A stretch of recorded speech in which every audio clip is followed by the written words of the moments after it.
Deus é bom, sempre bom, lindo e maravilhoso. Quero começar minha palavra contando um testemunho para os irmãos. Eu tenho 33 anos, fiz em agosto. Estamos em outubro, faz cerca de 2 meses e meio.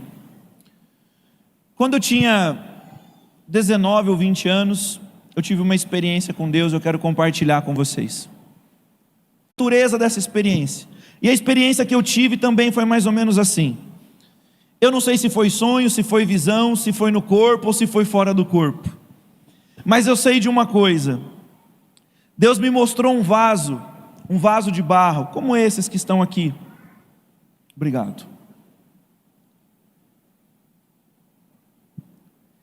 E o vaso era de barro, mas de alguma forma eu conseguia enxergar dentro do barro. Eu conseguia enxergar dentro do vaso. E vinha uma mão e 2 mãos assim muito grandes, e com uma jarra derramava óleo dentro do vaso. E cerca de 1/4, 1/5 do vaso ficava cheio de óleo. E uma voz me perguntava: o que foi colocado dentro do vaso? O que tem dentro do vaso? E eu respondia: óleo. Isso é óleo. E a voz me respondia e dizia: muito bem. E de repente vinha uma outra jarra com água, e começava a jogar muito mais água do que havia óleo lá dentro. E a voz me perguntava: o que é isso agora? E eu respondi: é água, muita água. E a voz me respondeu: muito bem, é água. Mas o que está acontecendo? E mesmo sendo um vaso de barro, era como se eu conseguisse enxergar o que estava acontecendo dentro do barro. E eu dizia: são muitas águas, e elas estão caindo sobre o óleo. E a voz me perguntava: mas o que está acontecendo? Eu falava: a água está passando pelo óleo e indo para baixo. E a voz me dizia: muito bem. Não importa quanta água caia sobre o óleo, a água sempre vai para baixo e o óleo sempre vai para cima. E essa voz começou a me dizer: assim é o meu povo, assim é você. Não importa quanta água venha por cima, a água sempre vai passar e vai para baixo, sempre vai passar e vai para baixo. E de repente começou a mostrar mais água vindo, e aquela água que começou a cair de forma torrencial sobre águas. Amém? O tema do nosso congresso é cristãos cancelados. De forma alguma, a versão que nós vamos ler diz assim: filhinhos, já é a última hora, e como ouvistes que vem o anticristo, também agora muitos anticristos têm surgido. Diga comigo: muitos anticristos. Pelo que conhecemos que é a última hora, eles saíram do nosso meio, entretanto não eram dos nossos, porque se tivessem sido dos nossos, teriam permanecido conosco. Todavia, eles se foram, para que ficasse manifesto que nenhum deles é dos nossos. E vós possuís a unção que vem dos santos, e todos têm de conhecimento.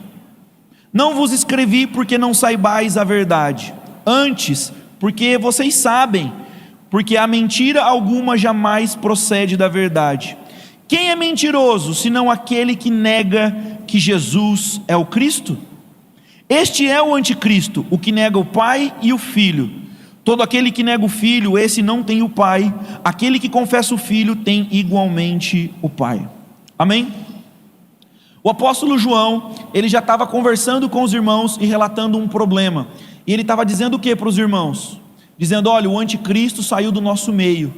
Mas ele faz uma diferença entre o anticristo e muitos anticristos. E nós precisamos entender isso. Pastor, o que é o anticristo?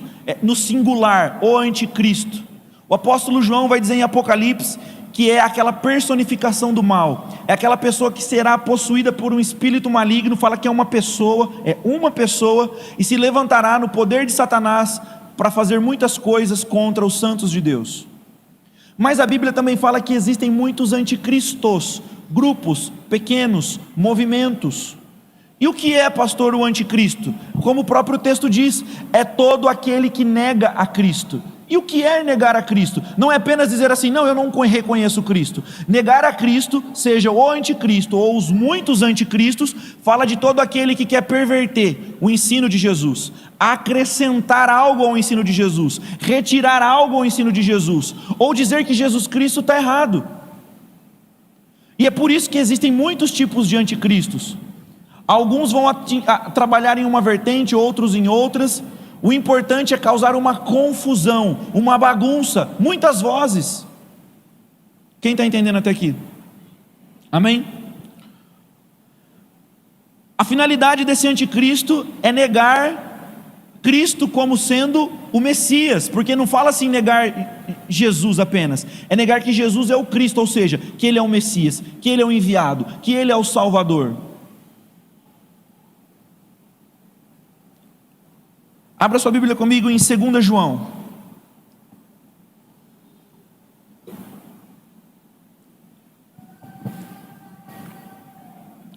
Segunda João, capítulo 1, a partir do verso 7. Não confessam Jesus Cristo vindo em carne. Assim é o enganador e o anticristo. Acautelai-vos, para não perderdes aquilo que temos realizado com esforço, mas para receberdes completo galardão.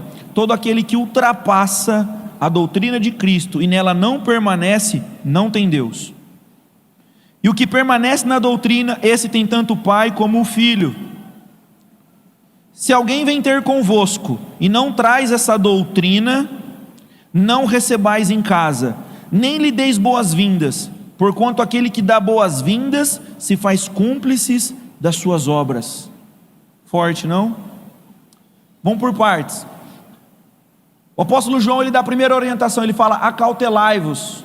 Se fosse aqui bem no interior de São Paulo, a expressão era o quê? Fica ligeiro, fica esperto, não dorme no ponto. E ele diz o porquê: para vocês não perderem aquilo que nós fizemos entre vocês com muito esforço. O que o apóstolo João, o apóstolo Paulo e os demais apóstolos fizeram? O que eles fizeram? Evangelizaram. Eles gastaram tempo evangelizando. Então ele está falando o seguinte: olha, vocês prestem muita atenção, vocês fiquem apercebidos, porque senão vocês vão ser desevangelizados. Aquilo que foi posto no coração de vocês será retirado, será removido, e todo o esforço que nós tivemos terá sido em vão. Aliás, essa é a queixa de Paulo aos irmãos de Gálatas. Ele fala, será que foi em vão que eu trabalhei no meio de vocês?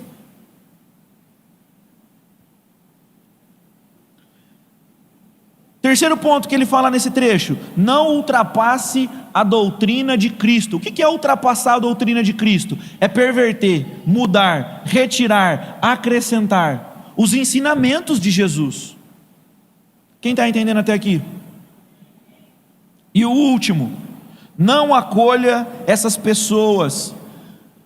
A gente está pensando que não é para dar bom dia, não é dar boa tarde, não é isso. No contexto bíblico é não recebam em casa.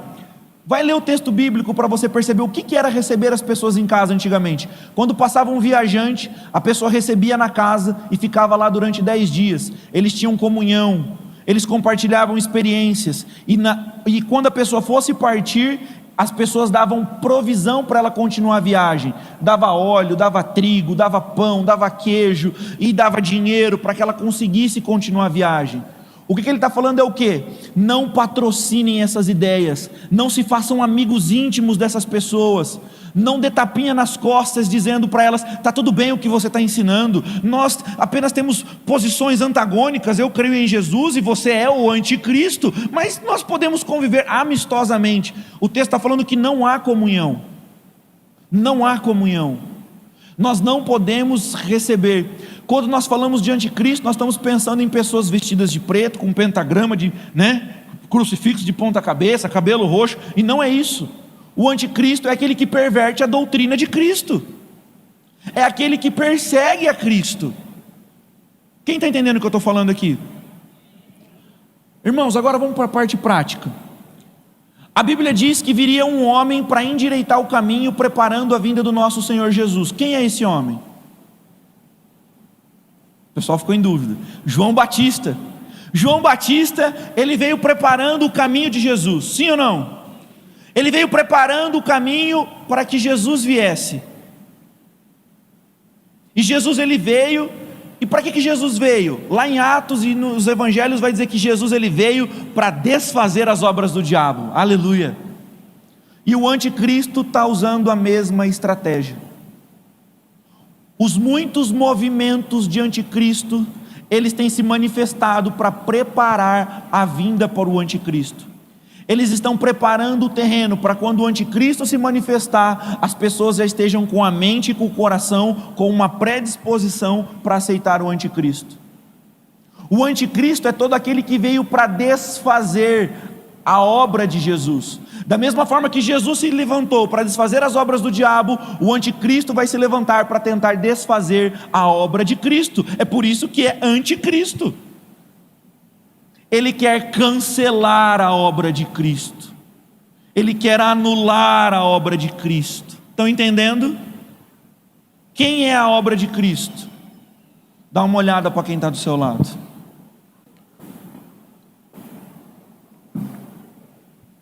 Quer anular a obra de salvação, de libertação, de cura, de restauração, o ensino, os princípios, a doutrina. E é por isso que existe muitos tipos de anticristo em vários tipos de segmento. Existe um movimento dentro da área sexual, existe um movimento dentro da fé, existe um movimento dentro da mídia, existe um movimento em todas as áreas. Jesus disse que casamento é um homem e uma mulher, e que o sexo é santificado e abençoado por Deus entre eles. E aí começa a se manifestar vários tipos de anticristo. Não, mas podem ser 2 homens ou 2 mulheres, desde que haja cumplicidade e responsabilidade. Aí os outros dizem, não é só 2 homens e 2 mulheres, pode até ser 2 homens e uma mulher, um trisal. Aí vem o outro e diz, não é apenas isso, pode ser um homem e uma mulher, e eles podem frequentar uma casa de swing e chamar uma terceira pessoa para essa relação, desde que haja consentimento, é o relacionamento aberto. Aí o outro, não é apenas isso, porque o homem e a mulher têm direito sobre o seu próprio corpo, então eles também não precisam nem pedir autorização, eles podem ter uma relação aberta mesmo sem pedir autorização. Aí o outro vem, não, casamento é uma instituição falida, então nós vamos diluir isso, pode ser um namorido, morar junto já está bom. Estão entendendo? E assim nós temos posições contrárias àquilo que Cristo ensinou sobre sexo, sobre criação de filhos, sobre finanças, sobre fé, sobre esperança. E tudo tem uma opinião contrária, e é uma bagunça. Pastor, mas por que é essa bagunça? Vai ler Apocalipse, diz que Jesus Cristo ele vai voltar e ele vai acabar com a Babilônia. Lá em Apocalipse, o que é a grande Babilônia de Apocalipse? Confusão. Cada um acredita numa coisa e fala uma coisa. Você já viu que todo mundo pode acreditar no que quiser e tem liberdade para isso, menos se for o Evangelho? Se for o Evangelho, você é careta, você é retrógrado, você é reacionário, você é religioso, você é fundamentalista. Estou falando besteira? Existem muitos tipos de anticristos, muitos tipos, e eles estão preparando a vinda para o anticristo. As pessoas já estão formatadas, elas já estão quase prontas, elas já estão prontas, nada mais escandaliza, nada mais choca, elas já estão com o coração aberto. Eu estive fazendo uma menção sobre a diferença de propaganda e publicidade. É claro que diverge de teórico para teórico, mas a propaganda, como que é? A propaganda, eis aqui essa aguinha da marca tal, custa R$3, compre, aqui do lado. Isso é uma propaganda. Uma publicidade é apenas eu ficar tomando água aqui, ó. Se você ficar tomando, não vai dar uma sede assim, ó?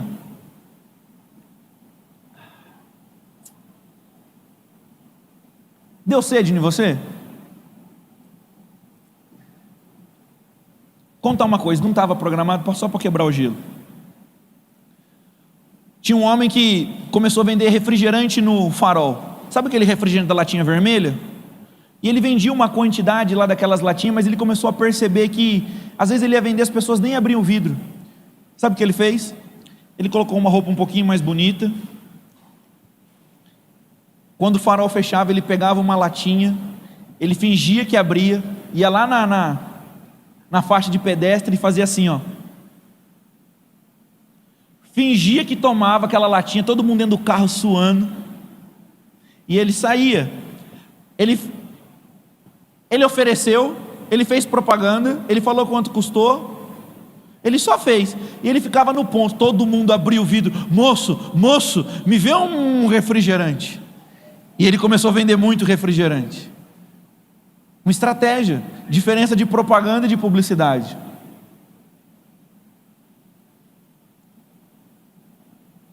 Diferença de propaganda e publicidade. Você abre a TV, você abre o internet, não tem propaganda de maconha falando, tipo, sabe aquela Kombi que passa na rua da nossa casa, falando pamonha, pamonha, pamonha, pamonha. Não passa a Kombi falando maconha, maconha, maconha, maconha. Não passa.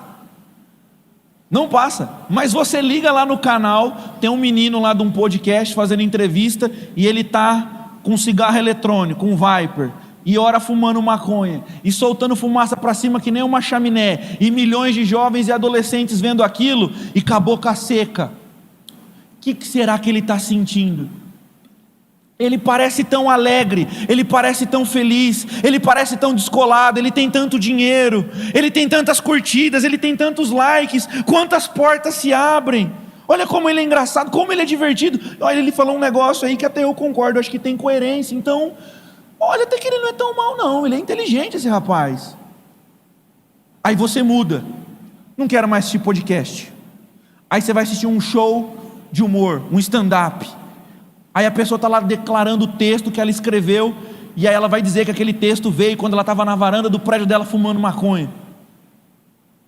Aí é o entrevistador que fala, é o entrevistador que fala, é o cara do stand-up que fala, aí é o cara do esporte que fala, é um ator que fala, e eles não estão fazendo propaganda, mas eles estão dando a opinião deles,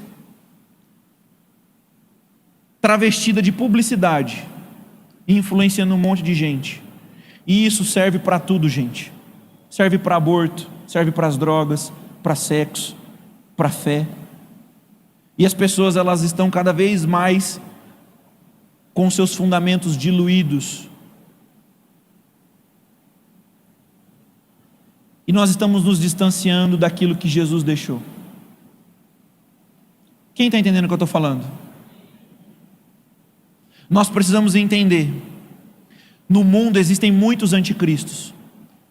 Existem alguns países que se você for pego com 1 quilo de cocaína, você pega prisão perpétua. Nesse mesmo país, se você for pego com uma Bíblia, você pega a pena de morte. Quem aqui sabia que você estar com Bíblia em alguns países é pena de morte? Deixa eu ver, quem sabia? Quem não sabia disso? Levanta a mão, quem não sabia? Entra na internet e pergunta, quais são os 50 países mais perseguidos do mundo para cristãos? Um professor meu do seminário, ele foi pego no Egito com o Novo Testamento, ele foi deportado. Isso porque a embaixada brasileira socorreu, senão ele, só Deus sabe o que tinha acontecido com ele.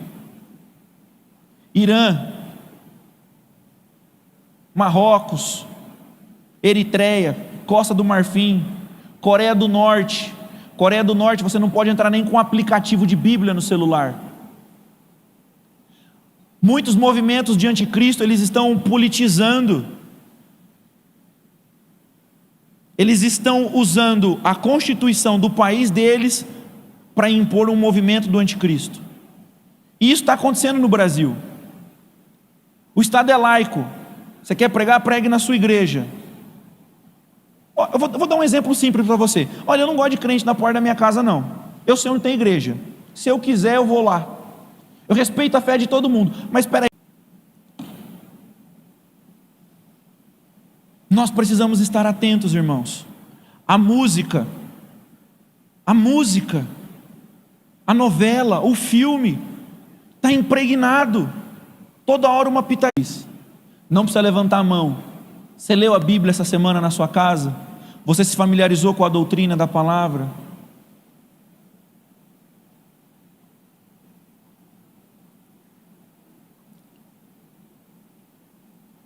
O propósito do anticristo é desevangelizar você. E se ele não conseguir desevangelizar você, ele se contenta em deixar você fraco, frio e com uma fé inoperante. Uma fé inoperante. Vamos fazer uma reflexão. Quem é a pessoa mais responsável pela igreja? É o pastor? Não. A Bíblia não diz isso. Todo cristão é responsável pela igreja. Se eu não tivesse vindo, ou o pastor Marcos, ou qualquer outro pastor, você, pensa assim, você. Se você tivesse vindo no culto hoje, você poderia dirigir esse culto? Você poderia fazer uma oração por alguém? Você poderia pregar a palavra para alguém? Se alguém perguntasse para você o que é um asseio, o que é um batismo, você conseguiria transmitir isso para alguém? Isso não é papel do pastor, é papel de todo cristão. De todo cristão.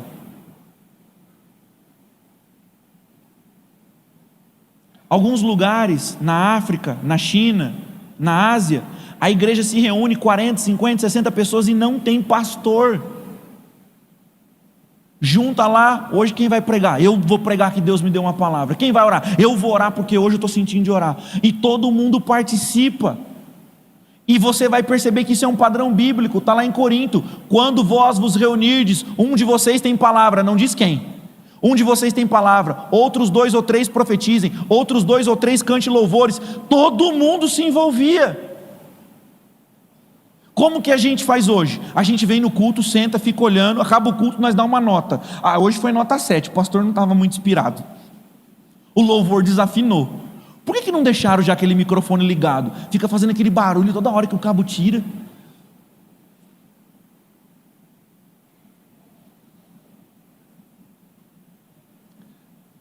O anticristo quer cancelar os cristãos, quer cancelar a Cristo, a obra de Cristo, quer enfraquecer, quer minar, quer deixar você inoperante.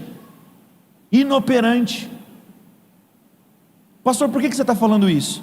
Porque uma vez eu tinha 16 anos e o meu líder fez uma pergunta na célula: se todo mundo da igreja fosse crente igual você, a igreja estaria melhor ou pior?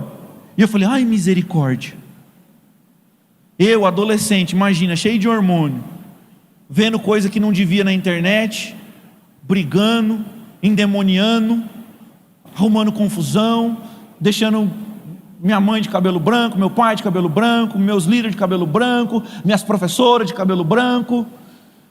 E eu falava, já pensou todo mundo na igreja do meu jeito? Misericórdia.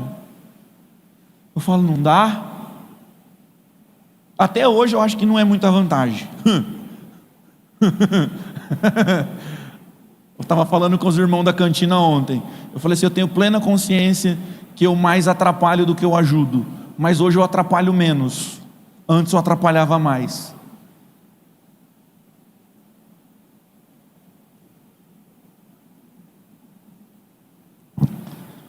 Pastor, quantos tipos de cancelamento existe?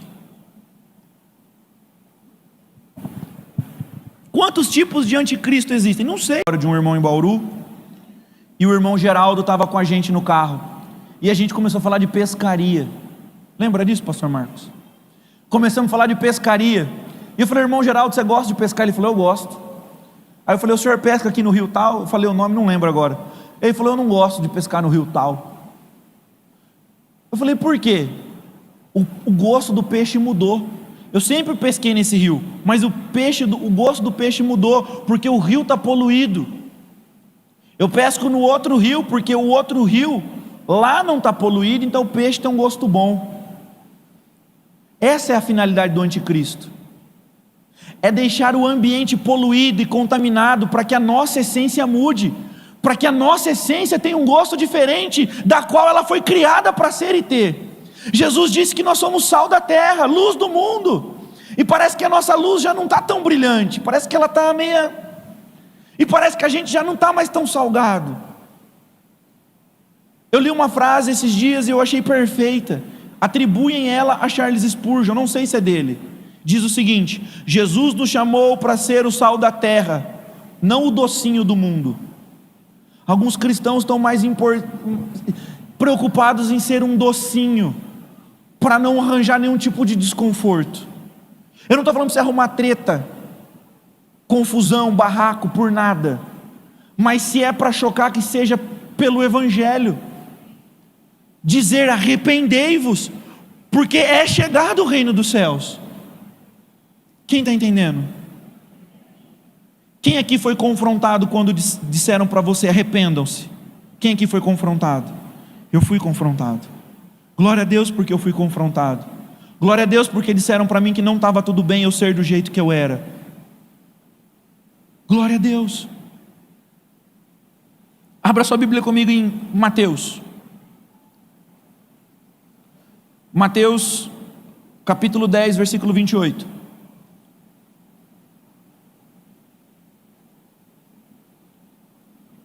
Mateus capítulo 10, versículo 28.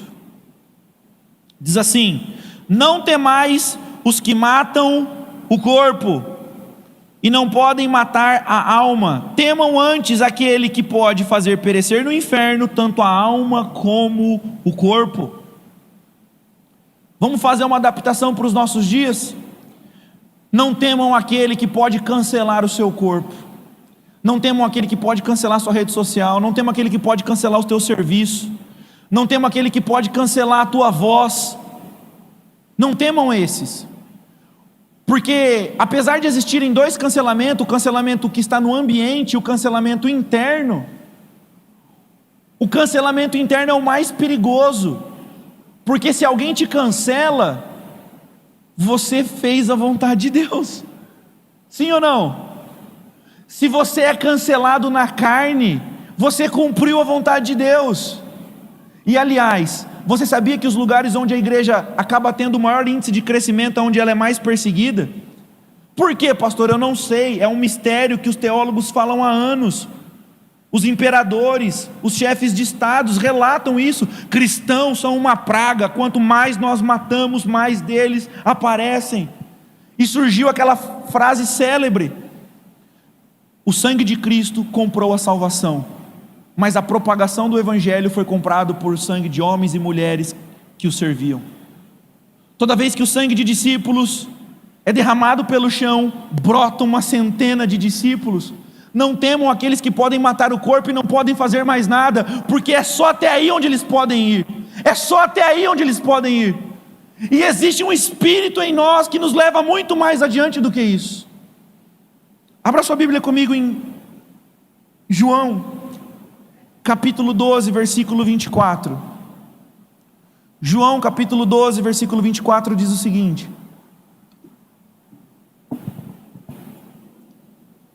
em verdade vos digo, se o grão de trigo caindo na terra não morrer, ele fica só, mas se morrer, ele produz muito fruto. Eu e você só estamos aqui porque Cristo morreu. Ele foi o primeiro grão, Ele foi o primeiro grão, e porque Ele morreu nós estamos aqui. E cada dia que eu e você morremos para nós mesmos, tomamos a nossa cruz e seguimos a Jesus, nós deixamos uma trilha de sangue também, e de suor, e pessoas vão brotando atrás de nós. Pessoas vão brotando atrás de nós, pelos séculos dos séculos, isso vai acontecer, e no passado isso aconteceu e vai continuar acontecendo. A obra de Cristo é santa e ninguém detém. 2 Coríntios capítulo 10, 2 Coríntios capítulo 10, versículo 4, 2 Coríntios capítulo 10, versículo 4, quem achou diz amém? Eu sei que está indo rápido, mas tem o telão ali, quem não está conseguindo acompanhar, vamos indo, vai ser uma bênção. Porque as armas da nossa milícia não são carnais. Por que as armas da nossa milícia não são carnais, pastor? Porque a nossa luta não é contra a carne, não é contra sangue, e sim poderosas em Deus, para destruir fortalezas. Diga comigo, fortalezas. Anulando nós sofismas. Diga comigo, sofismas. Sofismas, gente, é um argumento que parece verdade. Sofisma é um argumento que parece verdade. Eu vou contar um exemplo para você, pode parecer algo bonito, mas você vai entender o que eu quero dizer. O meu filho, ele chegou com uma carta para mim há 3 dias atrás. Eu vou explicar o que é sofisma e você vai entender. Ele chegou com uma carta para mim há 3, 4 dias atrás. Meu filho está aprendendo a escrever, ele não sabe ainda tudo, né, as letrinhas, mas tinha 2 nomes escritos, então eu pensei, a Cíntia que ajudou ele a escrever, e de fato foi. Ele falou: pai, me leva no correio. Eu falei: no correio, filho? Ele eu quero pôr essa carta. Eu abri a carta, tinha 2 nomes e um coração na carta. E eu li os 2 nomes, Laura e Vicente. Eu falei: filho, quem é Laura e quem é Vicente? Ele falou: são meus 2 irmãozinhos que estão no céu.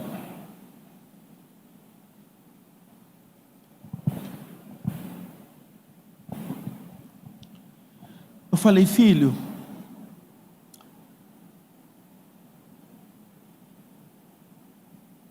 por que você não guarda essa carta de recordação para você e um dia você fala isso para eles? Ele: mas por que, papai? Eu falei: porque se a gente levar isso aqui no correio, aonde o correio vai entregar? No céu, lógico. E aí eu falei: mas quem vai entregar isso aqui no céu, filho? O carteiro não vai conseguir entregar. Papai, mas Jesus entrega. Começou a ficar complicado, sim ou não? Num ponto de vista lúdico não tem problema, mas eu quero ensinar o meu filho. Lembra a doutrina? Lembra o ensino de Cristo? Eu não vou além, eu não vou tirar, eu não vou pôr, eu não vou acrescentar. E aí então eu quase cometi uma gafe. Eu falei: filho, então vamos fazer o seguinte, por que você não faz uma oração do que você gostaria de dizer para os seus irmãos, mas você vai dizer para Jesus, do que você gostaria de dizer para eles e você não teve oportunidade, mas você vai dizer para Jesus. E aí meu filho falou assim: e aí Jesus vai falar para eles? Eu poderia ser muito lúdico e dizer o seguinte: sim, Jesus entrega recado para as pessoas que partiram, mas não é isso que a Bíblia diz. Eu falei: filho, Deus ele não se nega a ouvir nossas orações. Você pode dizer algo que você gostaria de dizer, agora se ele vai dizer, eu não sei. Eu acredito que não. E é agora nessa hora que se isso aqui fosse um corte e tivesse na internet, imagina, se isso aqui fosse um corte de uma pregação e tivesse na internet, as brigas que existiriam nos comentários. Jesus pode todas as coisas, se ele quiser ele entrega. Não, mas ele não entrega. Mas aí não tem comunicação entre os vivos e os mortos. Nossa, que pai chato, que pai religioso. Por que não disse que sim só para agradar um menino?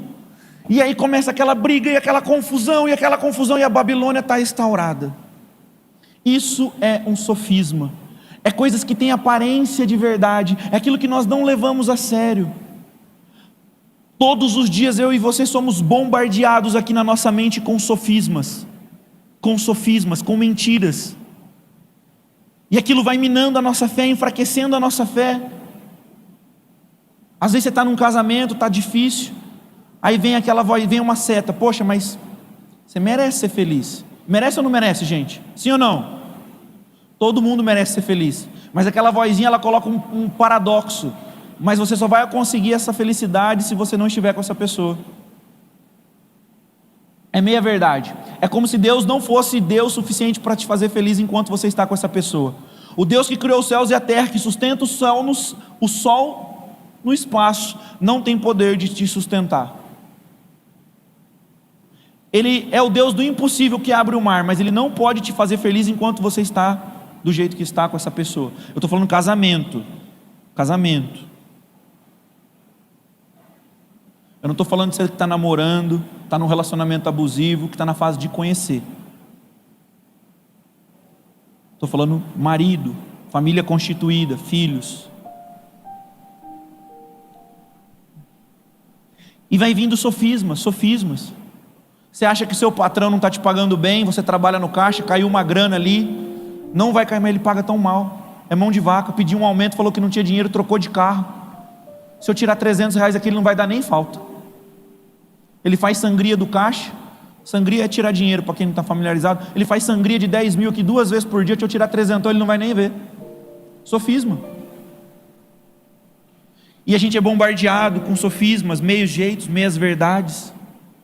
O inimigo, ele quer te cancelar às vezes de dentro para fora.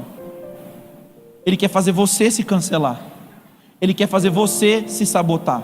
Ele quer fazer você desistir. Ele quer fazer você fugir. Quem está entendendo o que eu estou falando? Porque às vezes ele pensa, eu posso matar, eu posso cancelar, eu posso tentar aqui fazer alguma coisa, mas se eu fizer isso, ele atingiu o objetivo. Mas se eu deixar o ambiente sujo, o ambiente podre, poluído, e ele absorver isso, ele se cancela de dentro para fora, e aí ele arrasta um monte de gente com ele, um monte de gente entristece, um monte de gente. Gente, um pastor que cai é um estrago, um pastor que se cancela, um ministro que se cancela, leva uma legião com ele. Quem está entendendo? Nós precisamos estar revestidos do Espírito Santo. E a hora que vinha o sofisma, você fala, não, isso não é de Deus. Isso não é de Deus. Não é o que a palavra diz. Não é o que a palavra diz. Hebreus 10, 38. Hebreus 10, 38.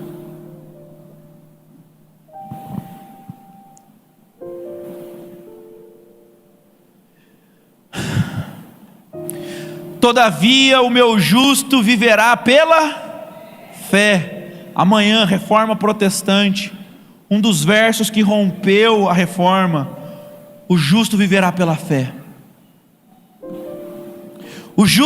Todavia o meu justo viverá pela fé. Se ele retroceder, nele não tem prazer, não se compraz a minha alma. O sofisma, essa informação que vem no seu coração, na sua mente, é para tentar te fazer retroceder. Você não vai falar para ninguém, você vai falar para você. Bate esse mão no peito, Senhor. Você vai falar assim, eu não vou desistir. Vai, fala, gente, fala. Eu não vou desistir. Eu não vou desistir. Toque em você, chama a sua atenção. Porque se você fica assim recebendo informação assim, pedagógico, fala assim, não, eu não vou desistir. Eu não vou desistir. Está com vergonha, faz aqui na barra aqui embaixo, se toca. Aperta a mão, qualquer coisa, se toca, chama a sua própria atenção. Eu não vou desistir, eu não vou retroceder. A palavra é para mim. A palavra é para mim.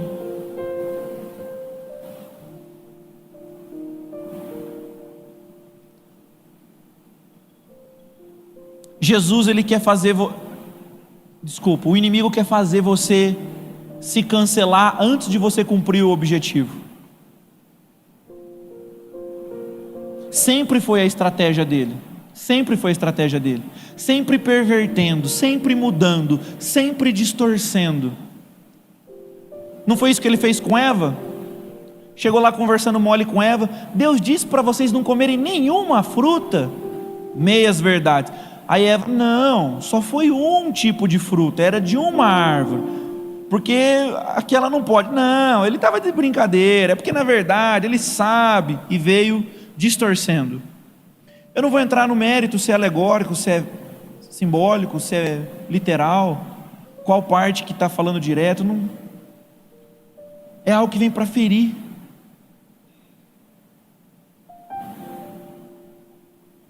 Foi com Jesus.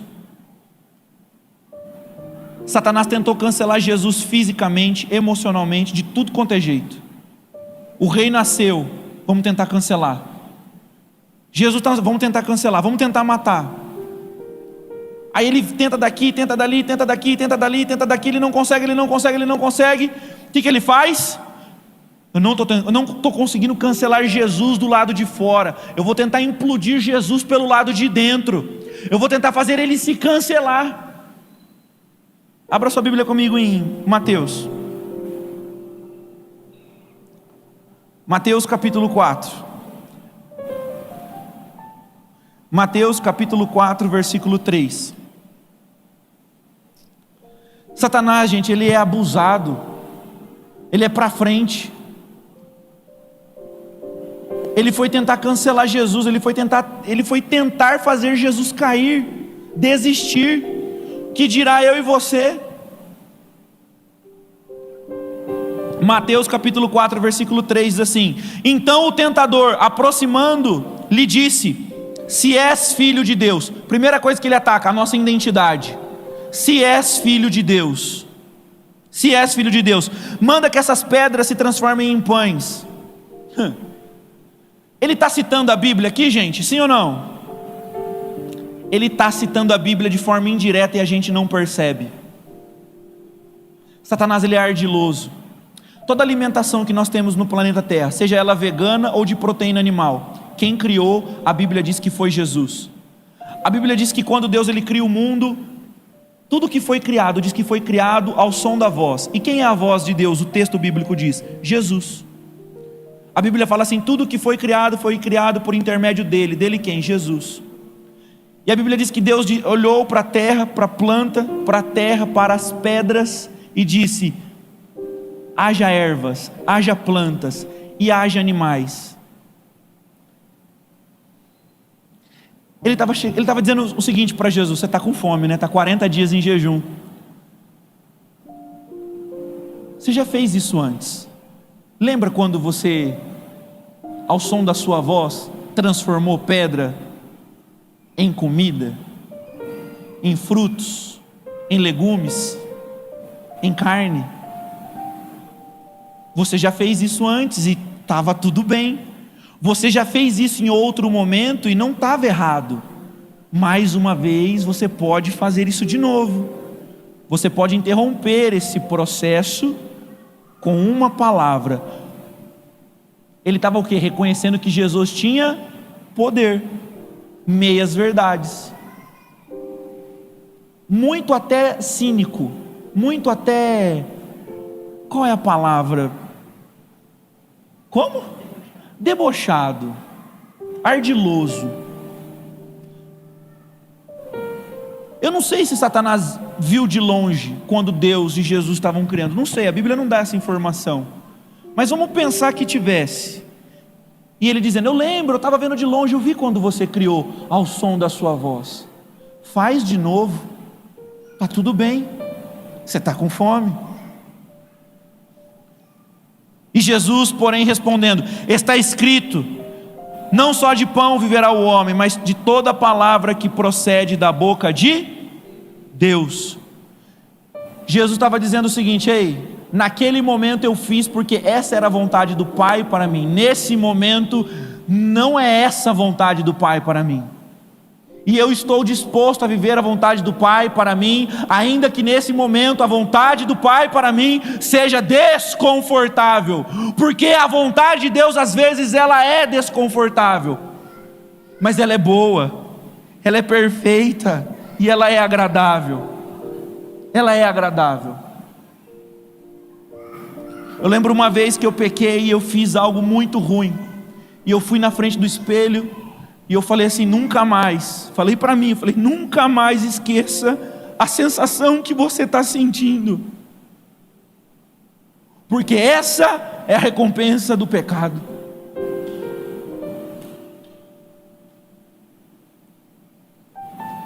E de vez em quando dá vontade de fazer de novo, aí a gente lembra, a gente fala: não, aquilo tinha gosto de morte na boca, eu não fui criado para isso. Vamos continuar. A segunda tentação. Então o diabo levou a cidade santa. Diga comigo, cidade santa. Colocou sobre o pináculo do templo, a torre do templo, o ponto mais alto do templo. E disse-lhe: se és filho de Deus, novamente atacando a identidade, atira-te abaixo, porque está escrito: aos teus anjos ordenará que, ao teu respeito, que te guardem, e eles te sustentarão. Veja, na primeira tentação ele cita a Bíblia, mas não de forma aberta, de forma velada. Quando Jesus usa a palavra de forma aberta, ele entra num debate teológico com Jesus. Você quer citar a Bíblia? Então vamos citar a Bíblia. Pega Jesus. Os teólogos entendem que isso aqui é apenas uma miragem, como se fosse uma visão, não que eles fossem fisicamente até esse lugar. E eles ficam em cima do pináculo do templo, é como se Satanás estivesse mostrando para ele uma visão. Estamos na cidade santa, no ponto mais alto do templo. Pula, pula, porque está escrito que aos teus anjos te darão ordem para que te guardem. O que ele estava falando para Jesus aqui entre linhas? O Evangelho de João vai dizer assim, que Jesus ele veio para os seus, mas os seus não o receberam. Ele estava tocando na ferida de Jesus. Lembra de Maria, sua mãe? Quando ela estava grávida e ela foi dar à luz, ninguém quis receber vocês. Vocês tiveram zero aceitação. Até hoje você tem zero aceitação. O plano de Deus para você é para que você venha para o seu povo e você tenha aceitação. Eu tenho uma ideia. Eu vou te levar na cidade santa, Jerusalém. Eu vou te pôr no pináculo do templo. Quando você pular e os anjos te segurarem, todo mundo vai ver que você é especial. Todo mundo vai te aceitar. Já pensou, gente? Imagine a cena. Alguém sobe lá no pináculo aqui do templo da Igreja Batista e pula. Vem um monte de anjo e segura e não deixa a pessoa tocar no chão. Essa pessoa ia dar entrevista aonde? Ela ia dar entrevista em todos os lugares do mundo. Todo mundo ia querer conversar com ela. Todo mundo queria pedir oração para ela. Todo mundo ia querer saber qual que seria a sensação de ser tocado por anjos. Então Jesus responde. Respondeu-lhe Jesus: também está escrito, não tentarás o Senhor teu Deus. Os anjos me guardam, eles estão comigo, mas não é para isso. Não é dessa forma. Não é dessa forma. Fala comigo, não é dessa forma. Deus quer que você seja feliz, mas não é a todo custo, tem uma forma. Deus quer que você tenha sucesso, mas não é de qualquer forma, tem uma forma certa. Deus quer que Jesus seja assim aceito e recebido, mas não é de qualquer jeito, não é de qualquer forma. Tem a forma certa, tem o caminho a ser percorrido. Satanás estava querendo oferecer um atalho para Jesus. Jesus, eu não vou andar por atalhos, eu sou o caminho. Você está no caminho, irmão. Não aceite atalhos, não aceite sofismas. Última tentação.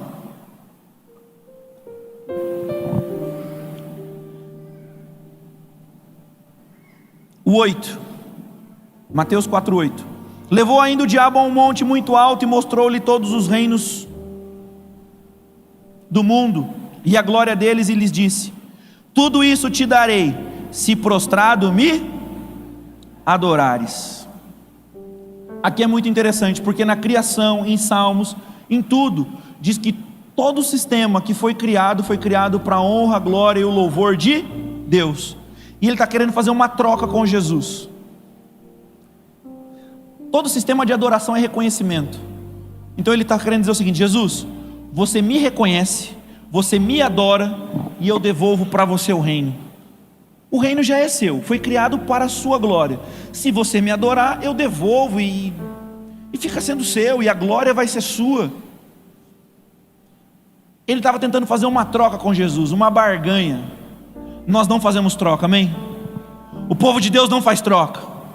O povo de Deus não faz barganha. Quem está entendendo? O povo de Deus não faz barganha, o povo de Deus não faz troca. Satanás ele estava tentando fazer o que com Jesus? Cancelá-lo de dentro para fora, porque ele não estava conseguindo cancelá-lo do lado de fora.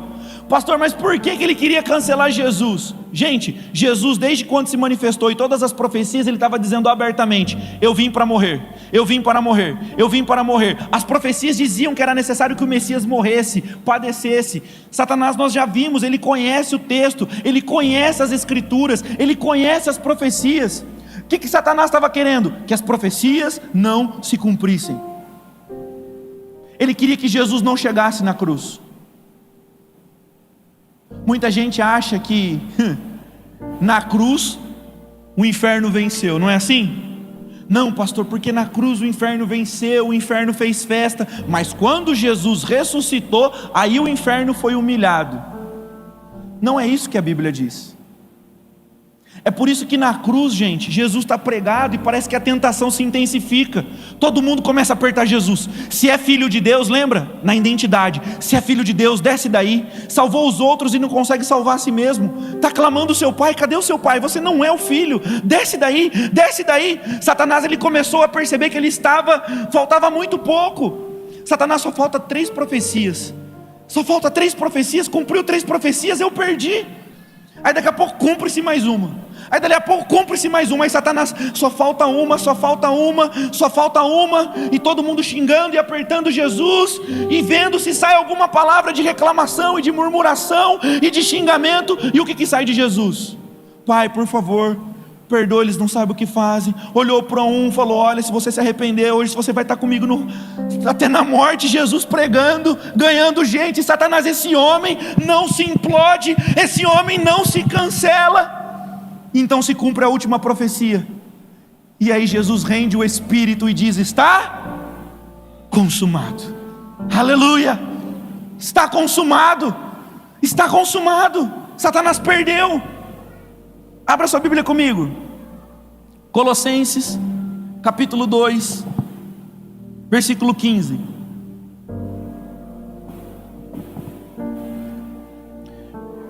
Colossenses capítulo 2, versículo 15, quem achou diz amém.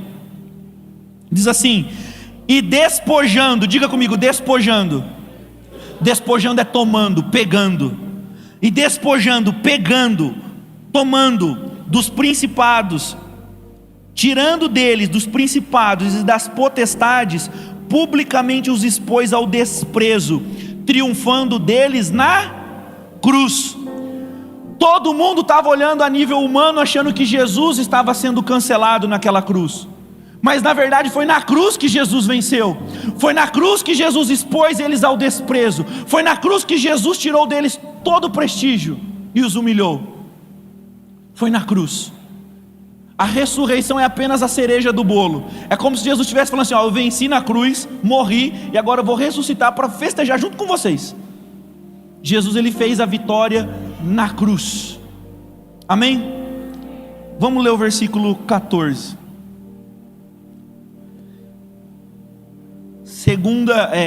Colossenses 2,14. Um versículo anterior. Jesus, ele não foi cancelado, amém? Mas olha o que ele fez. Tendo cancelado o escrito de dívida que era contra nós e que constava de ordenança, o qual nos era prejudicial, removeu inteiramente, o encravando na cruz. Aleluia.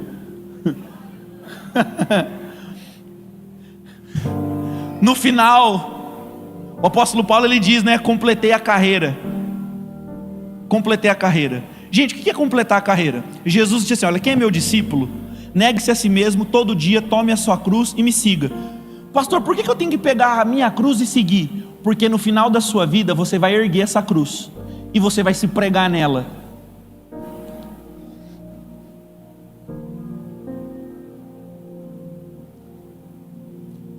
A irmã Iria tomou todos os dias da sua vida a cruz e carregou, e no último dia ela ergueu e se fixou nela.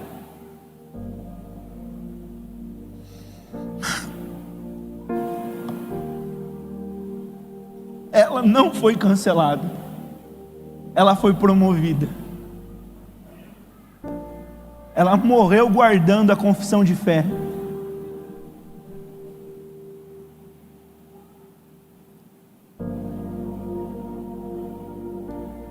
Se você não se cancelar, se você não se sabotar, se você não temer aqueles que querem cancelar o corpo, e se você todos os dias tomar a sua cruz e seguir a Jesus, você vai ter recebido a autoridade como Jesus recebeu, num nível menor, para deixar um legado, para deixar uma inspiração. Jesus é o maior legado, a maior inspiração, mas é legal olhar para homens e mulheres que cumpriram o propósito, que cumpriram o chamado. É legal ou não é? É uma bênção ou não é? É uma bênção. Jesus, ele cancelou aquilo que nos cancelava. Ele paralisou aquilo que nos paralisava. Meu irmão, eu profetizo sobre a sua vida. Eu profetizo sobre a sua vida. Você vai receber poder e autoridade de Jesus para paralisar aquilo que tem tentado te paralisar.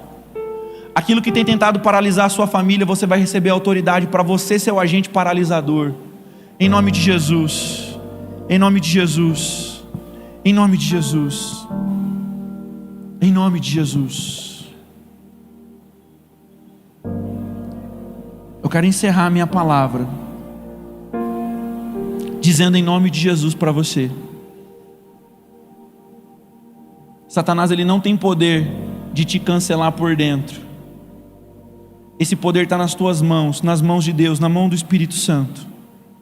Não retroceda, não retroceda, não retroceda. Viva alinhado com o Espírito Santo. Amém?